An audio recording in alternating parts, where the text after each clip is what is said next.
What's going on, everyone? Welcome back to the Handy Manual. Today I'm reviewing the Stepsaver crack tape, and I'm going to be using it to repair this ceiling crack. So let's get into it.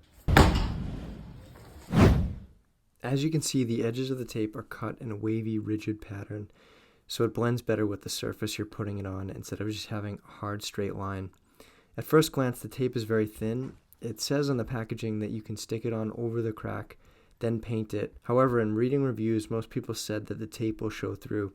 Maybe you could get away with that if it was a slightly textured or older ceiling, but I wanted to get a completely smooth finish, so I plan to skim coat the tape.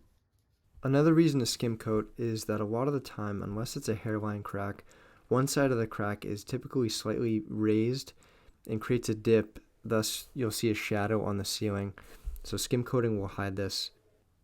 I started by cutting strips to go about 1 inch beyond each end of the crack and stuck it on to make sure that the tape was completely smoothed down. Here I'm mixing up the mud for the skim coating, and I tried to mix it up a little thicker to get a good base layer on and cover that ridge caused by the crack. I'm using 90-minute mud. I like to use longer setting mud so that I don't have to rush when applying it.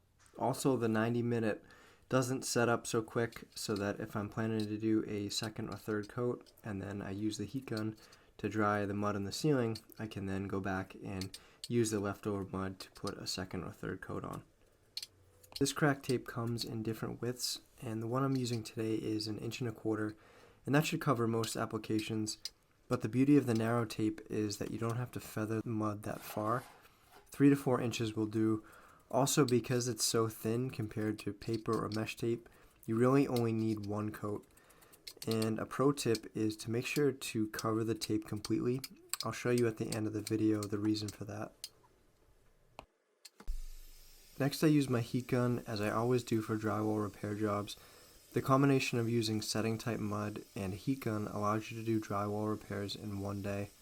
And it was kind of cool while editing this video to see the mud quickly turn color as it was drying. The trick with this method is to keep moving the heat gun in quick passes over the drywall. This thing gets really hot, so it could cause the mud or the paint to bubble.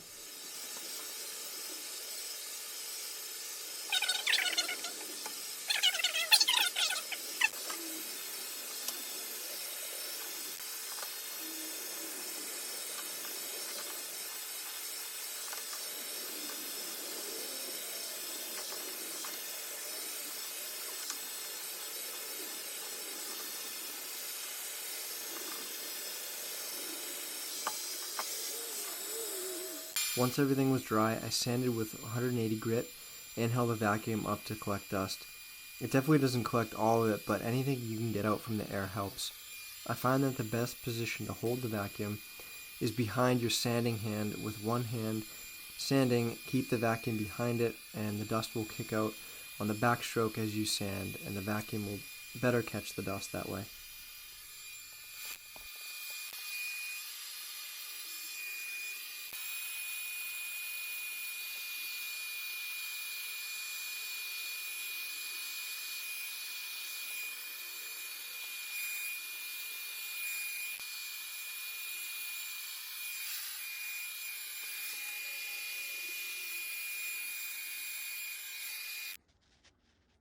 I then use the smooth finish nap to roll in some paint.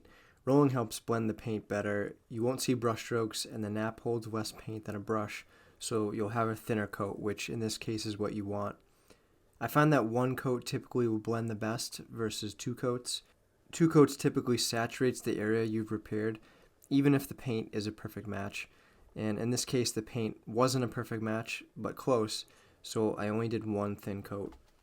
As I mentioned earlier, to make sure that when you're applying mud to cover the tape fully, you can kind of see here that the tape is shining through a bit.